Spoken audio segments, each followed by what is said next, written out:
प्रथम जिनस जे पंडित डॉक्टर दामोदर होता ओडिशा रे सर्वजन विदित एवं से हिंदुस्तानी गुरु हिसाब से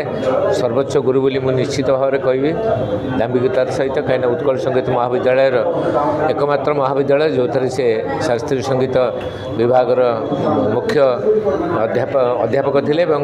उत्कल संगीत महाविद्यालय अध्यक्ष थे जन्म जयंती आम पालन करुचु यहाँ 99तम जन्म जयंती एवं जहाँ आम रवीन्द्र मंडप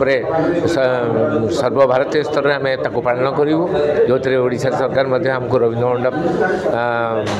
बिना शुल्क देइछंती ओडिसी रिसर्च सेंटर आमको सहयोग कर गवर्नमेंट आमको किसी आर्थिक सहायता दौरान जो थे आम साहस निश्चित भाव में द्विगुणित होती आम शास्त्रीय संगीत शिल्पी मानू मंच दौचु विभिन्न गुरु मैंने आसवे छात्र छात्री मैंने आसवे से मैंने गायन करेंगे और विशेषकर पंडित डॉक्टर दामोदर होता सम्मान एथर प्रख्यात गुरु गुरु गोपाल चंद्र पंडा दि जाऊँगी तेणु यह निश्चित भाव में आम स्वररंग अनुष्ठान एक गर्वर विषय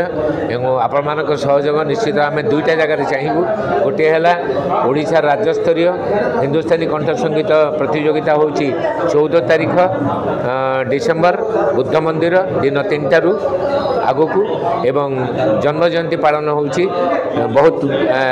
जनाशुना तारीख डिसेम्बर 25 क्रिसमस डे आउ से दिन ही आमर जन्म जयंती पालन हम रवीन्द्र मंडप पंडित डॉक्टर दामोदर तांकर जयंती समस्त को निमंत्रण रहा मो तरफ समस्ते आसवे समस्ते देखिए आमर कथा एवं काम भितर फरक अच्छी ना सामंजस्य अच्छी।